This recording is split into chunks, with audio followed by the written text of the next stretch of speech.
Alrighty, welcome back everyone. We just talked about some of the other games that we just didn't have a chance to get to yesterday with all the craziness that happened, but definitely an awesome weekend. And now we got a little bit move forward to week 7 and talk about what happened on week 6 and just all the questions that we have as we head forward and trying to figure out just where we stand.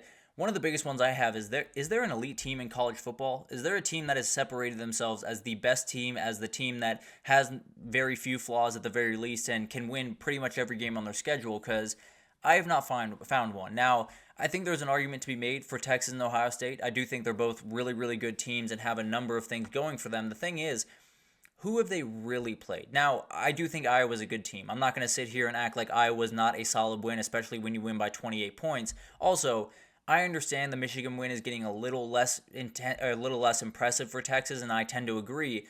Going into Ann Arbor and getting a 19-point win is impressive. I'm not going to entertain anything else. But the reality is they haven't necessarily played that elite game, right? They haven't necessarily proved to you that they can win against the other quote unquote elite teams in this country. So we'll get a big time test this upcoming weekend. I can say pretty confidently that I'm going to think the winner of the Ohio State Oregon game is an elite team. I feel pretty confident saying that. I don't think I'm going to move off that. So whoever wins that game, I'll probably be saying that they're an elite team. But at the end of the day, I tend to believe Ohio State is up there, but haven't necessarily seen too much to confirm that. And then you do have a Texas team, another team that maybe even more than Ohio State. I think it's right around the same. Maybe Michigan, Iowa's that battle right there. But they played roughly the same kind of competition. They haven't necessarily played anyone elite. We just talked about UL Monroe. Maybe that's a little bit better of a win than we thought. But the reality is, when you play Oklahoma this upcoming weekend, it's going to be a little bit different. You're going to have probably the toughest test that they've had all year, especially on the defensive side of the ball, and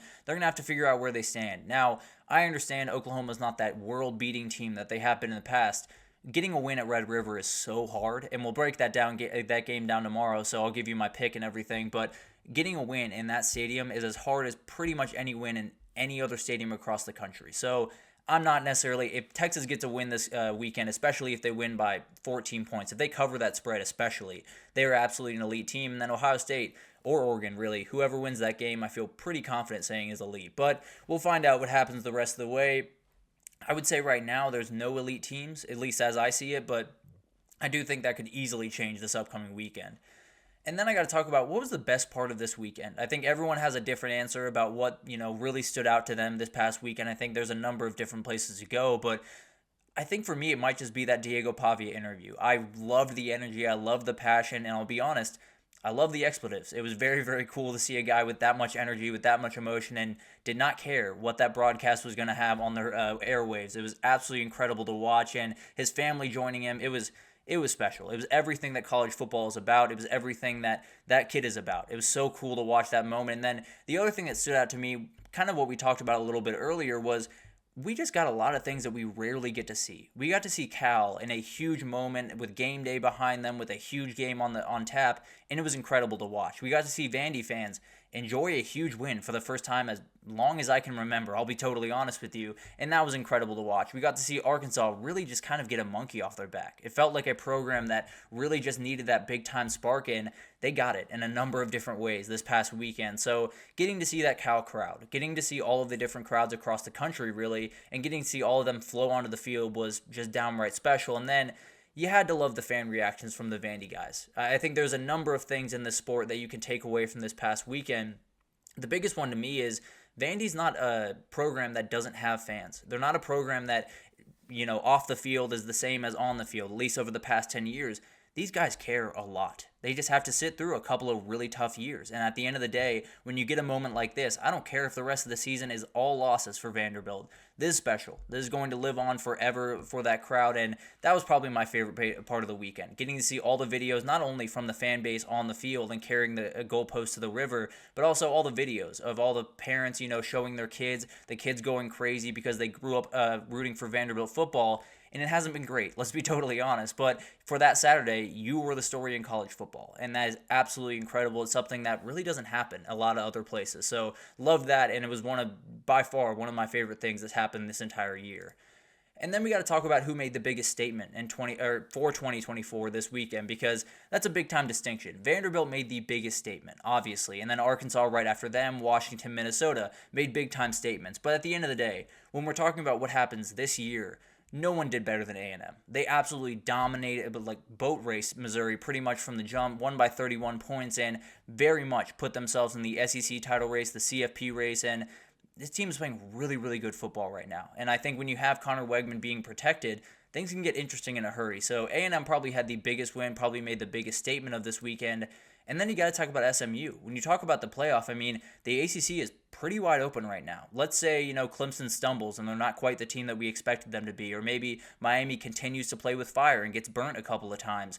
Maybe SMU's that team that steps up and makes some noise in this conference. So the state of Texas had a very, very good weekend. There's no two ways about that. Those two teams definitely put themselves in the CFP conversation, and I think when you look forward for their schedules, there's not a lot of games that you wouldn't love them in. I think A&M's obviously a little bit more sketchy than SMU, but the reality is any other game than that last game against Texas, I could easily see A&M winning. And frankly, I could see them easily winning the last weekend of the season. But it's going to be incredible to watch that, and I cannot wait to see. The biggest thing or another question I have here is, what was the number one thing that we've learned this year? I think when we go into this year, there's been so much chaos, so many different things moving all different directions. How much of it, what are the things that we've kind of picked out, or the monikers for that, or the reasons for that happening?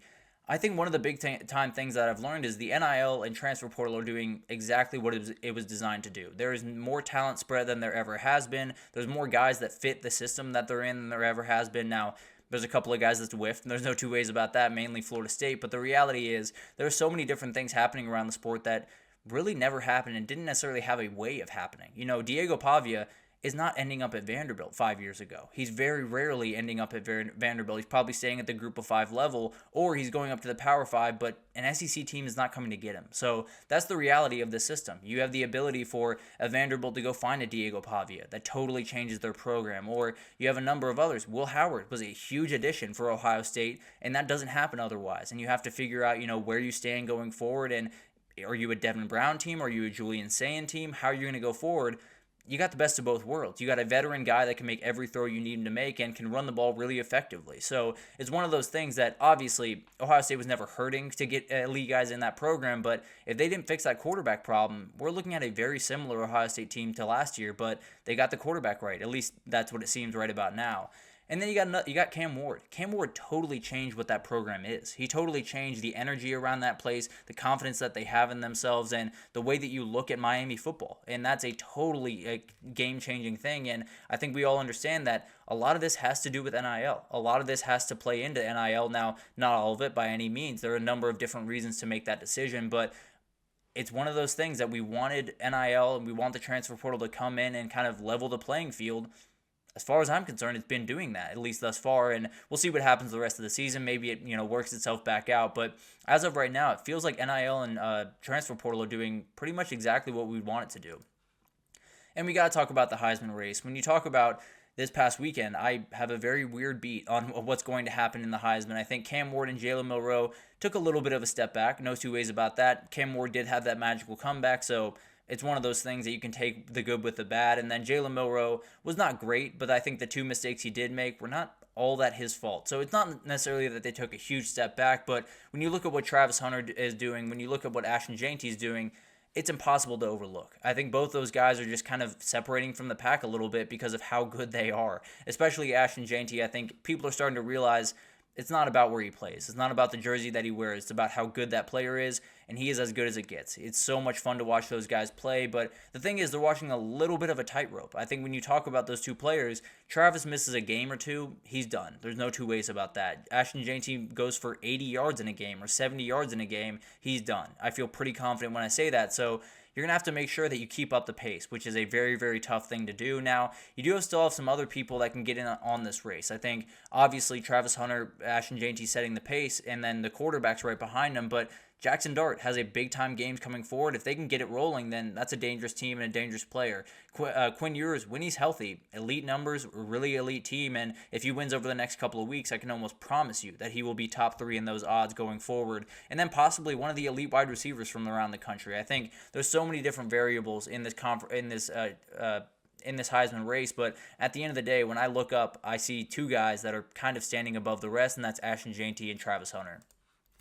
And then we got to talk about 2007. I think a lot of people saw this over the past weekend, and we might just have it again. There's not a lot of elite teams out there, at least as I see it. Maybe that changes this upcoming weekend, but the first 6 weeks of the season have been off the walls crazy. Top 10 teams that have lost to unranked opponents in the first 6 weeks of the season in 2007, 9 teams.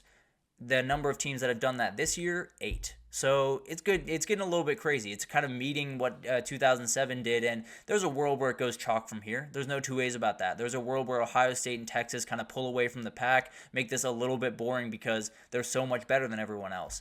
I don't necessarily see that happening. I think there's too much chaos. There's too many teams that have the ability to play elite football on a given Saturday. That's going to cause problems for these teams. I think it's really interesting to see what happens going forward. I don't love the 12-team playoff. I've been pretty open about that. I probably won't change on that. But the reality is, if you were to have it, this is probably the year to have it. I cannot get a beat on who the top 12 teams are. I'll break that down here in a second, and don't feel great about it. But the reality is, we could get Iowa State, Pitt, Texas A&M, and Indiana in our Final Four. I know that's way far-fetched, and I don't expect to see that. But the reality is, the way the season has started, I'm not taking anything for granted. So we'll figure out what happens the rest of the way. Maybe we are living a little bit of a 2007 revival. We don't get Kansas involved, and no Mark Mangino, which makes me very upset. But at the end of the day, it's been an incredible year, and I think we're probably going to get a little bit more craziness coming up this weekend and the rest of the year because there's just so many teams that can play elite football on a given Saturday and cause a lot of problems for those elite teams in the country. So it's been crazy. There's no two ways about that. Coming out of a Week 6 that was absolutely off the walls, you realize the rest of the year was pretty off the walls as well. You had FSU just become a ridiculous team that has no business competing for a title. You had a number of different teams. Miami get back up to prominence. You had A&M kind of cause a lot of problems this last weekend and be a dangerous team going forward. Tennessee being dangerous and then falling off a cliff. It's been absolutely insane, and frankly, I don't think it's stopping anytime soon, if I'm being totally honest with you guys. But let's take our final break, and then I'll do my best to break down the top 12 teams that I have in the country. Very, very hard list to put together, but at the end of the day, I do have my 12 I feel okay about it, and that's about as far as I'm willing to go. But I'll break it down right after this, so stick with us.